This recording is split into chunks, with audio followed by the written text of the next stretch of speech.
All right, ladies and gentlemen, PERCOM skills instructors, this is Jane again, and I decided to, after I was checking in the paperwork from the first session that utilized the new Platinum Planner Appendix G process that Michael was brave enough to be the first to do, thank you Michael, that we needed an update on how we're doing this and filling in some blanks.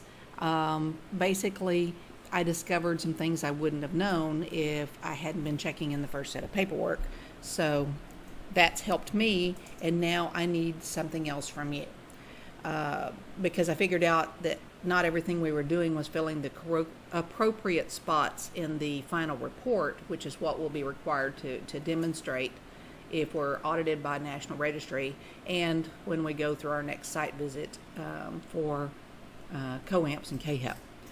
Okay, so the first thing I'm going to do, manage scenario documentation. We're going to utilize Cody Robertson's file from the recent session that Michael did. And there's a couple of these I haven't fixed. I was basically guessing and fixing these, Michael. And we may still have some further tweaking on, but each of these scenarios is built to try to meet a specific or more than one specific pathology type. And we have pathologies that are required for paramedic before they get out, on top of the ones that we told you about for team leader and team member and geriatric and pediatric, those categories that we had before. And so in doing the paperwork here, I noticed that we're missing a step. And I'm going to go down here. I left the last couple of these open to say geriatric cardiac arrest. I'm going to reopen this. And this was a team lead geriatric cardiac arrest. When you're setting up these scenarios, we have one more step, actually tab, that we need to open and complete before we finalize this. Go to the skills tab. And you'll need to add and remove skills, and what you're looking for in doing this is going to be pathologies. Now the list that's associated with P1 is going to vary depending upon what this title was and what you clicked here in your drop down. But before it's all said and done, everything that we've got to do is going to be covered here. And use these scenarios wisely. When you're doing the scenarios, you're going to be using that scenario from the book as a basis, but become familiar with the pathologies, because you can make twists and turns on those scenarios so that you can incorporate more than one pathology. The more the better. So just use the scenarios so that you can document, and as your basis, the ones that we've selected, because that also ensures that we cover the skill set. But get creative, because we have a lot of things to cover with these scenarios in a short amount of time, and there's nothing anywhere that precludes us from hitting 2, 3, 4 pathologies in one scenario, and as well as many as skills as we can get in one scenario. So use them creatively, make changes. When you're using that scenario and you've whatever the set scenario is, for instance, the one that is entitled cardiac arrest geriatric, and let's say you have 3 students. So you do it one way, and then make this one the team member and this the team leader, and then you switch the scenario up some using the same scenario, but trying to hit all the same parameters so that as you enter these for each of them, they match. But, get creative with them. Now in this one, there's not a lot we can choose from here once we enter in that title. And actually, because I have already, there usually is one here that says cardiac arrest team leader, and I have already actually allocated that to a previous scenario. And so I did it a couple of times earlier, so I guess it's already taken it out of the list. But look through the list. And in this one, the cardiac arrest geriatric is now missing. I would have clicked that. And of course, that means they're going to have respiratory distress. I would have clicked that. If I ran the scenario where you check the blood sugar and the blood sugar was low, there's many of the times you bring this up, it'll also have hypoglycemia, geriatric as an option. You can click that as well. But click whatever's appropriate in the list that it brings up. Click close. Then you're going to have to click the down arrow and add the attempt. You must do this step, or adding this skill here doesn't do any good. You go in. If you're doing this as you go, you can enter in the time, which is preferable, but I'm after the fact now, so I'm leaving that as now. Click on the age category, click on the type. Now, where these feed into is going to be live, cadaver, low fidelity. We don't have a high fidelity mannequin, but if the entire scenario was run with you using a partner, click live. If it was all run on the mannequin, low fidelity. Click successful, save, scroll down like you normally do and click the finalize button and wait.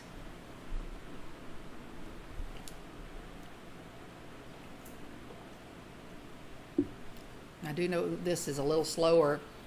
Platinum did say that they're getting ready to switch some servers, so maybe that will correct this slowdown problem. I don't know, but it'll be over the next few months.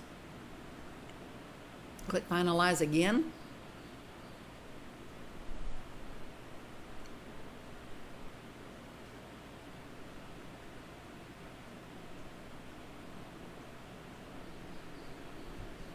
And it will be there. Let me show you one more time, and then I'm going to show you where this feeds. Let's do this last one, adult anaphylaxis. Of course, yours would be document. And this was a team lead, adult anaphylaxis. Click skills, add remove skills, pathologies. And see, this time, other things are showing up. I don't understand why it mixes the way it does. And I've already used anaphylaxis above, but here we go. Allergic reaction anaphylaxis team leader. Now, like say you were doing a paramedic 2 scenario, and let's say you had a tachycardia or a bradycardia or something associated with that, then cardiac dysrhythmia here as a leader would also be appropriate. If their blood sugar was low, that would be appropriate. If they had a baby, normal delivery while this was all going on, that would be appropriate with obstetric pharmacology. And if they got hit on the head while they were doing it, it'd click that one. So be creative. Cover as many of these more than once as you can get, because some of these do require more than one exposure between P1 and P2. But be sure you've covered them in the scenario before you click them. So we do know that this was this one. Close. Add new attempt. This was an adult age patient. And it was, and I would have said with this one, it was probably a mixture of the live patient and the low fidelity mannequin, I would say, because there was another student in there. So I'm guessing on this one, Michael, you'll have to correct me if I'm wrong. Successful, save, finalize.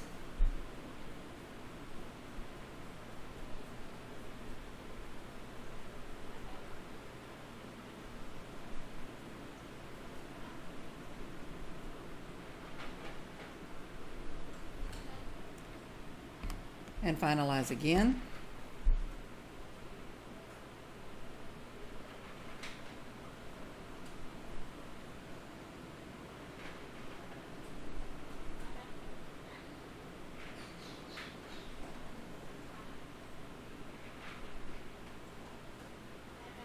And done. Now let's go to reports and see the difference in the report and where this other information feeds to and why it's so imperative that you guys do that step. All right, so Mr. Robertson.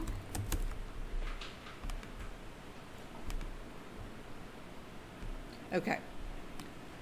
So here's where we had the skills before, and they have changed somewhat, because now you have where those first skills are for P1 days 1 and 2, fill in right here. And going in P1 days 1 and 2, continuing. And then a lot of the skills we remember from our old list for P1 and P2 are here. Now airway management is here as well, but this won't feed into the scenarios. Remember, that's still an imperative deal for just the lab data entry. And then it comes into the lab individual scenario skills where we're applying those, and you remember that's all delineated on the competency worksheet, so how many of those you have to have. But here is where the pathologies was. It's still feeding into here. See, this is what it was before, the team leads with the different age groups, but it does not feed into here. All right. Now, I understand that these over here are in blue, 100%. It's because that there's only so many abdominal pains that are required, only so many allergic reactions that are required between P1 and P2, et cetera, et cetera. But I had to click open all of the categories so that you pick and choose the correct ones for what you're doing based on what we have outlined in our formative sim practice check sheets. You'll cover the ones we're supposed to have in that way, but the column you're looking for is here. See here, abnormal delivery with newborn care adult team member. That was because Michael, I went in and corrected that, and there's where it feeds. And you notice, I don't know why that one's still not at 100% green here. I really don't. Oh, I do, because I didn't put the 1 of 1 in the setup, or they didn't. But here, this one is. This one is required by COAMPS as one of the requirements, minimum requirements that are specific. Like I said, every category's got so many requirements, but COAMPS then went and made so many specifics like cardiac arrest adult, a geriatric sepsis. Some of those are more specific, and they're delineated here too. Delivery with neonatal resuscitation team leader. That one's going to be from P2. Obstetric or gynecologic, P1. And that's as an adult team leader. You notice here we had 2 as team member for this student, but not 1 as team leader yet. And respiratory distress center failure, see 0 of 1 there is not done. Sepsis geriatric leader, that one is one of those specifics. Stroke geriatric leader is one of them. And here we've got trauma penetrating adult team leader. He's already completed all of those requirements for P1 and P2, and then none for pediatric. So one of the things you can do when they come into the next skill session, you get familiar with those competency check sheets and the formative sim practice check sheets too. It's imperative that you have a good working knowledge of those, because they outline what those requirements are for P1 and P2. Remember at the very back page where it even talks about the scenarios of what is absolutely required for these pathologies and such, and how many.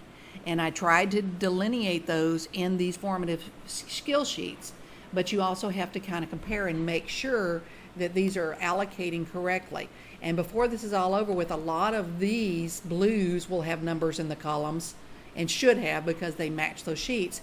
But also all of these that don't have any color at all have to be green as well by the time they're finished with P2. So being familiar with which things are done in P1 and which things are done in P2 are very helpful there, because let's say someone comes for P1 testing, and in this case with Cody Robertson, Michael had him and Joe Lair and was not able to finish all of the scenarios, which means that they're going to come into P1 testing and probably have to finish a few scenarios first.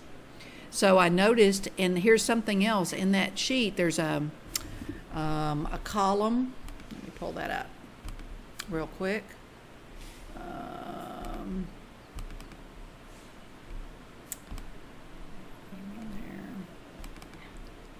Skill sheet. I just thought of this, or I would have had it pulled up first.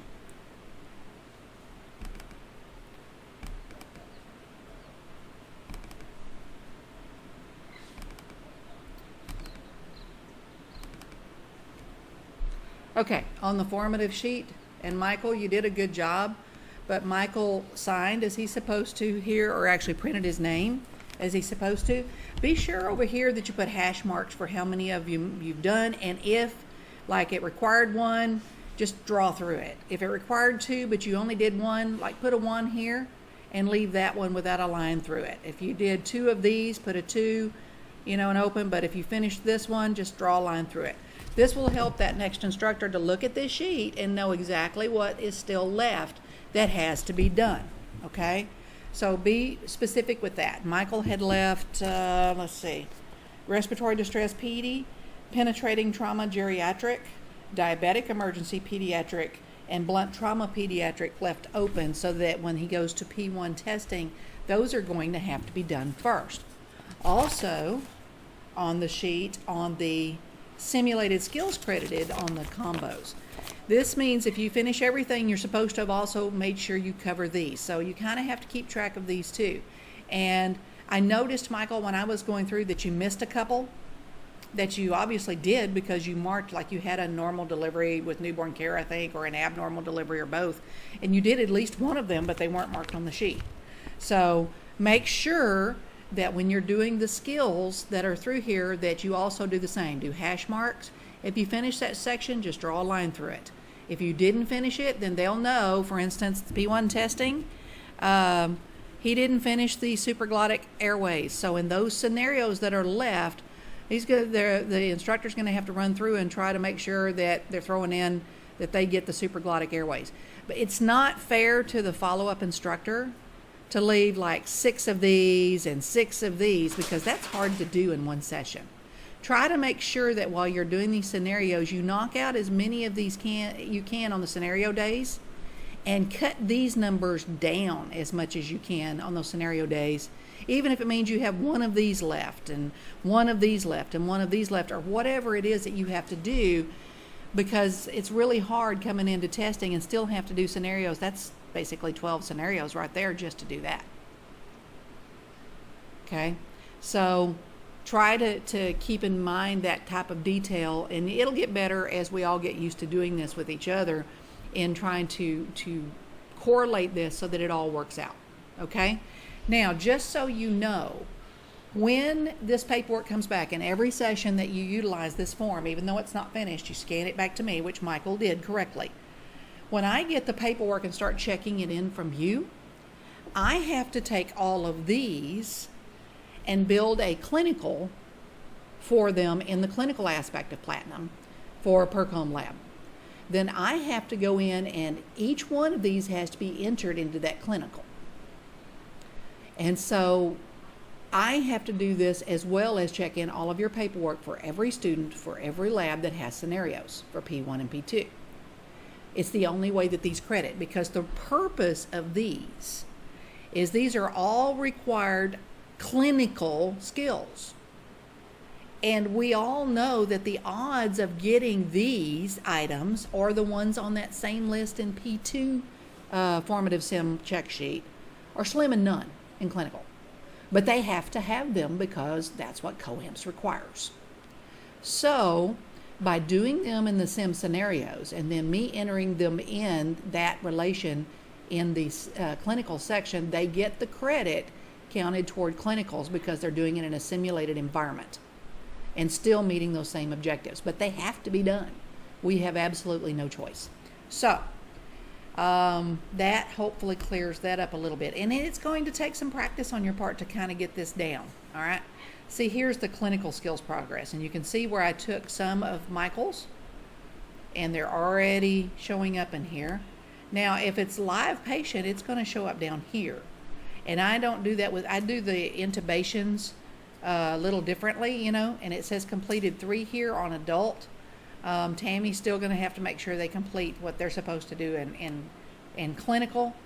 She and I are going to be talking about that and deciding if that's the way we want to do that or not. I don't want to rob them of live on anything else. I may have to take these, though, for intubation adult and leave those off because they're required to also have the live intubations in the clinical environment. So we'll just have to see how that goes.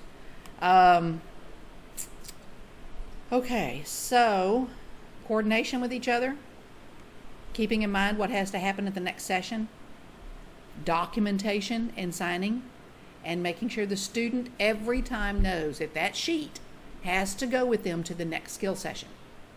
Okay, for P1, and then when they're done with testing, then they'll start all over with their new paperwork for P2. But once you break into those scenarios, which are early in P2, once you break into that formative scenarios check sheet, you're going to have to make sure, please, that you tell them how important that page is and that it must go with them to every session. It's also a good idea for you, before you get into that session, to take a look at this report and see where they are. Now, here's the downside to that. If I haven't had time yet to check in that paperwork, it's not going to be in the report here. It's just not. So really, that formative check sheet is going to be the most important thing for you to look at to determine where they are, especially if they're doing back-to-back skills, or they just went to, say, P1 practice last week and now they're in P1 testing. You know, I can't grade the paperwork as soon as it comes in every time. there's a lot involved. It takes me probably as long to enter the paperwork and grade it, and now even longer, that it did for you to do the paperwork for each student. And like I said, maybe longer, because it takes a while for each of these to enter the clinical paperwork stuff. And then once that's done, I still have to calculate if there's anything missing. I have to wait for somebody to let me know that those missing items have been corrected or sent to me. And then I still have to do payment on top of that. So it's a process. So I would say the biggest part here is looking to ensure that what you're entering is going into the right slots. And when they get to testing, if something's missing here, you can always go back to manage scenario documentation, or you can ask them when they went to their last session and think, yeah, probably she didn't have a chance to grade it. You can go into here and go Robertson and ready to document. And if Mr. Robertson has anything left that he's documented here that hasn't been graded by instructor, it'll still show up here. The other thing you can do is go to the schedule, the calendar, type in Cody Robertson. And if I have checked in the paperwork, everything that's been done, and it'll show up on this list, the sessions, you'll see that paid PD at the end of the line. If there's no PD at the end of the line and there's missing stuff on the report, it means I haven't been able to check it in yet for whatever reason. Either I haven't had the time yet around my other schedule, or there was something missing in the paperwork and I had to send back for it. But see here with this, and that means he's up to date. He should be up to date on his paperwork. Whoever's got him for P1 testing coming up is going to have some catch up to do. So be sure when you get to testing that you get these formative sim practice sheets first.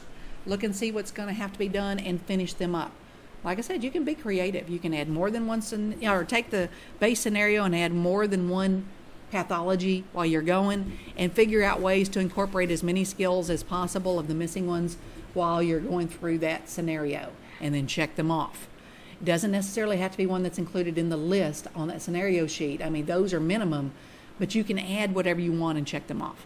And whoever has Cody's going to have a challenge, because they got to do 6 supraglottic airways and 6 pediatric intubations. You can do mini scenarios and list them to do it. Mini sims is the best way I can think of to make that happen. But again, it points out how important it is to try to knock at least the majority of those out, especially the big ones, and spread it out. Don't leave chunks of things undone if you can. And be sure you mark the numbers down. If it's complete, draw a line through that number.